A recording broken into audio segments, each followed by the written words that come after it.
O Senhor esteja convosco. Ele está no meio de nós. Proclamação do Evangelho de Jesus Cristo segundo Marcos. Glória a vós, Senhor. Naquele tempo, Jesus partiu com seus discípulos para os povoados de Cesareia e Filipe. No caminho perguntou aos seus discípulos: quem dizem os homens que eu sou? Eles responderam: alguns dizem que tu és João Batista, outro que és Elias, outros ainda que és um dos profetas. Então ele perguntou: e vós, quem dizeis que eu sou? Pedro respondeu: tu és o Messias. Jesus proibiu-lhes severamente de falar a alguém a seu respeito.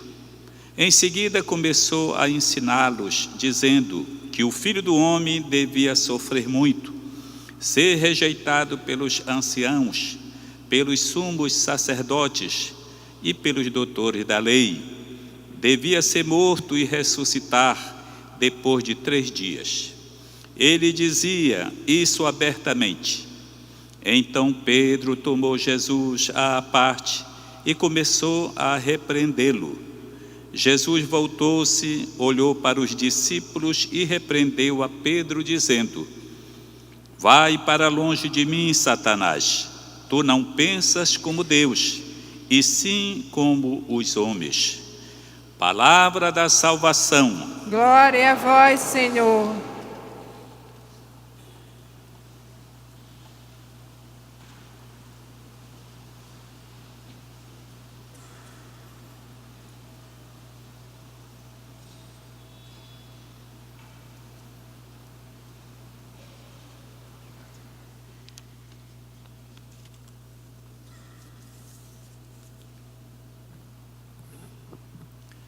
Queridos amigos e amigas, nós hoje escutamos no livro do Gênesis sobre a aliança que o próprio Deus fez entre Ele e o ser humano e tudo aquilo que vive.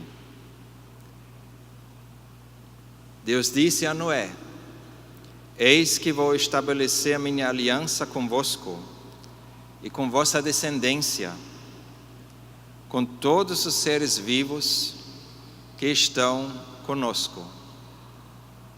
O sinal da aliança que Deus colocou entre o ser humano e toda a criação é o arco-íris. Ponho meu arco nas nuvens como sinal de aliança entre mim e a terra. Uma aliança que Deus faz entre Ele e tudo aquilo que Ele criou. Nós bem sabemos que a aliança não é simplesmente um contrato, não é simplesmente uma ligação qualquer. Uma aliança, ela tem um significado muito profundo, é algo sagrado. Uma aliança que o próprio Deus faz. Ele quer manifestar, através desta aliança, o amor que Ele tem para com tudo aquilo que Ele criou. A aliança, ela é sagrada, algo que Ele mesmo criou para que nós poderemos ter esta certeza que Ele nos ama e ama muito. E por causa dessa aliança também temos uma responsabilidade. Talvez a gente pode dizer uma corresponsabilidade como seres humanos na criação de tudo aquilo que Deus fez. Temos o dever de cuidar aquilo que Deus criou e colaborar com a sua obra até hoje. Deus criou, mas Ele continua criando. Ele cria sobretudo através de todos nós. E depende de nós como nós vamos dar continuidade desta criação que Deus criou. Por isso também não poderemos tratar o ser humano e a criação de qualquer jeito. Quando a gente reflete essas palavras, como franciscano, simplesmente a gente lembra São Francisco de Assis. Porque ele enxergou em tudo aquilo que Deus criou como a fraternidade. Todos nós somos irmãos e irmãs. E aqui também São Francisco, ele criou, digamos assim, nesse sentido, um novo olhar da relação que nós deveremos ter. Nós entre nós e nós para com tudo aquilo que está em torno de nós, de tudo aquilo que Deus criou, o nosso mundo. É o relacionamento hoje com o ser humano, com os outros, com a criação, certamente precisa ser revisto como nós lidamos hoje com tudo aquilo que faz parte deste mundo em que nós estamos vivendo. Deveremos renovar os nossos relacionamentos todos os dias novamente. Se somente pensamos em nós seres humanos, constantemente nós precisamos fazer o perdão, recorrer à misericórdia para poder recomeçar com o outro, enxergar o outro de uma maneira nova, como Deus realmente também vê todos nós sempre de uma maneira nova.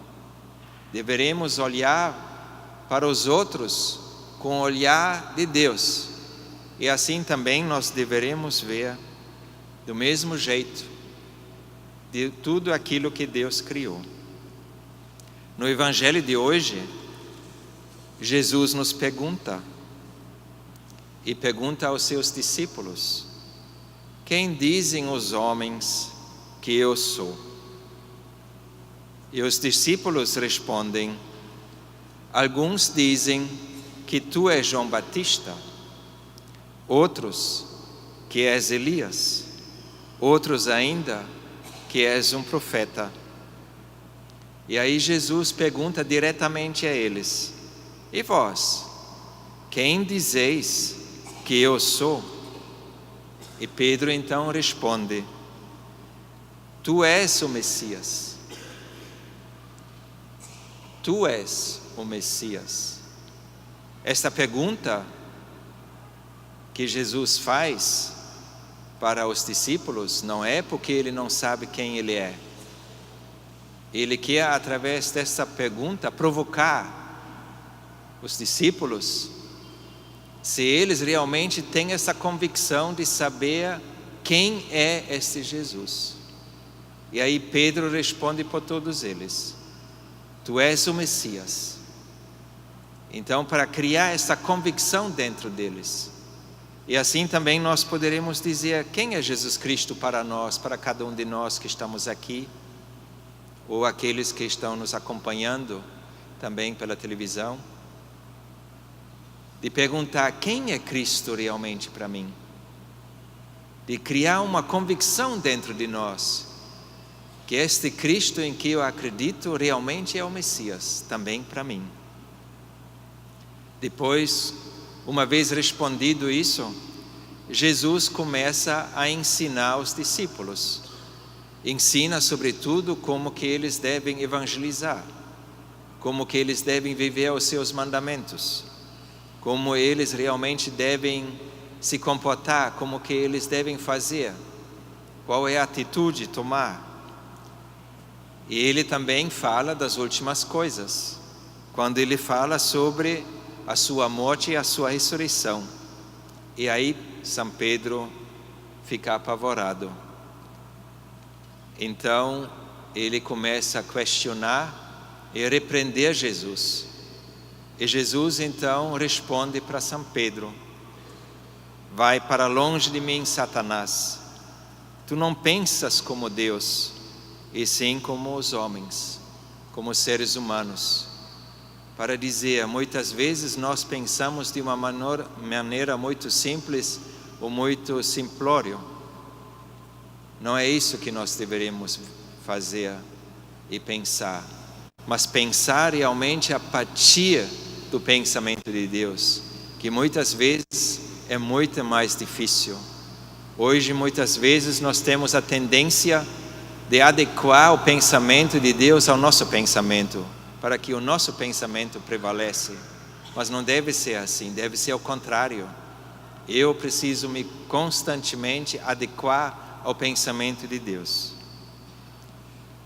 Queremos também, sobretudo nesta missa, de rezar para que nós possamos, de fato, ser cada vez mais de Deus e que Jesus Cristo possa ser realmente o Messias em que nós esperamos e também o Messias que está sempre junto conosco. Hoje queremos lembrar também dos 300 anos da Diocese de Belém do Pará. O tema do jubileu é Anunciando o Evangelho de Jesus Cristo na Amazônia. Anunciando o Evangelho de Jesus Cristo na Amazônia. 300 anos atrás, quando a Diocese foi criada, era toda a Amazônia a Diocese de Belém do Pará.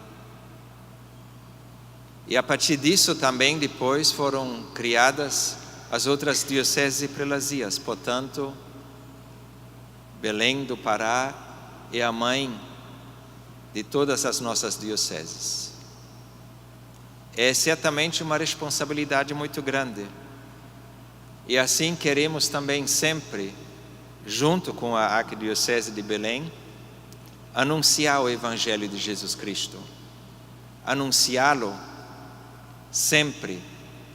E sobretudo também queremos testemunhá-lo, testemunhar Jesus Cristo nos dias de hoje e servir realmente do jeito como Jesus ensinou de servir, na caridade, com amor, recorrendo sobretudo àqueles que estão em necessidade, sobretudo àqueles que de alguma maneira estão aflitos, todos aqueles que de alguma maneira precisam de uma ajuda, de um apoio, para realmente poder fazer concretamente a palavra de Deus se encarnar novamente. O lema desse jubileu é Ide e anunciai. Para que esse lema seja também para nós todos o novo estímulo de ir de fato ao encontro de Jesus Cristo, que está no outro, que está no nosso próximo, e anunciar sempre com alegria esse Jesus Cristo em que nós estamos acreditando. Jesus Cristo que transforma as nossas vidas e que Jesus Cristo também nos ajuda. Aqui, em nome de todos os bispos aqui presentes do nosso regional, quero parabenizar a Arquidiocese de Belém do Pará, sobretudo também ao Dom Alberto e aos seus auxiliares. Parabéns e que Deus abençoe muito a vocês. E nesta missa queremos rezar para que Deus derrame suas bênçãos e suas graças sobre todo o povo da Arquidiocese de Belém do Pará e também sobre todo o povo na Amazônia. Assim seja.